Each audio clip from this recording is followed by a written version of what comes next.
Welcome friends. নতুন বেতন কমিশনে কতটা বেতন বাড়তে চলেছে এই নিয়েই চলছে জল্পনা। যেহেতু হাতে মাত্র আর কয়েকদিন, 31শে ডিসেম্বরেই শেষ হয়ে যাবে সরকারি কর্মীদের বেতন কমিশনের মেয়াদ।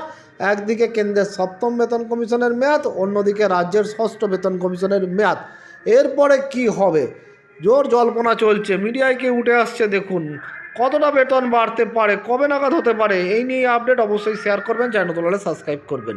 বেতন কতটা বাড়বে, প্রত্যাশা রয়েছে কতটা, দেখুন প্রথমে আমি এই জায়গাটাই দেখাবো যে বেতন কতটা বাড়তে পারে। 8ম বেতন কমিশনের অধীনে বেতন বৃদ্ধির পরিমাণ কতটা প্রত্যাশিত এখনও কোনো সরকারি ব্যাখ্যা ঘোষণা করা হয়নি। তবে পূর্ববর্তী বেতন কমিশন এবং বর্তমান অর্থনৈতিক পরিস্থিতি দেখে একটি অনুমান করা যেতে পারে।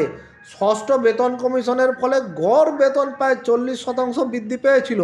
7ম বেতন কমিশনের তুলনামূলকভাবে কম বৃদ্ধি হয়েছিল, মাত্র 23 থেকে 25% অনুমান করা হয়েছিল, যেখানে ফিটমেন্ট ফ্যাক্টর ছিল 2.57।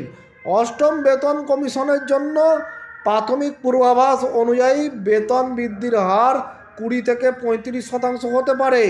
ফিটমেন্ট ফ্যাক্টর 2.4 থেকে 3-এর মধ্যে থাকার সম্ভাবনা রয়েছে, যা বিশেষ করে প্রাথমিক স্তরে মূল বেতন বৃদ্ধিতে সহায়ক হতে পারে। তবে এই সংখ্যাগুলো কেবল প্রত্যাশা, কোনো নিশ্চয়তা নয়। চূড়ান্ত বৃদ্ধি কিসের ওপর নির্ভর করে?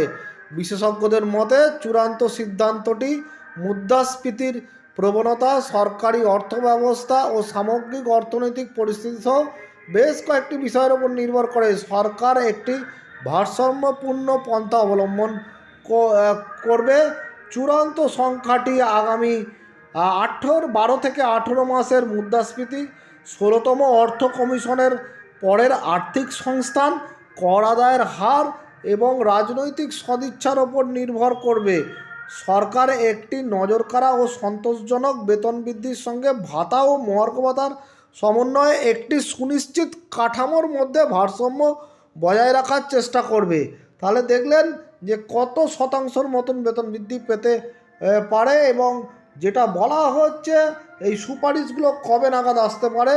এইখানে যেটা বলছে দেখুন, এই জায়গাটা নভেম্বর 2025-এ অর্থমন্ত্রক 8ম বেতন কমিশনকে তার প্রতিবেদন জমা দেওয়ার জন্য 18 মাস সময় দিয়েছে। এর মানে হলো সুপারিশগুলো সম্ভবত 2027 সালের মাঝামাঝি সময় প্রস্তুত হবে। তাহলে দেখলেন যে সুপারিশ আস্তে আস্তে কিন্তু 27-এর মাঝামাঝি হয়ে যাবে, এবং কতটা বেতন বৃদ্ধি পেতে পারে একটা পূর্বাভাসও কিন্তু এখানে দেওয়া হয়েছে। তবে যত দিন যাবে ধীরে ধীরে কিন্তু কিছু কিছু খবর আসতে থাকবে, আপনাদের শেয়ার করব।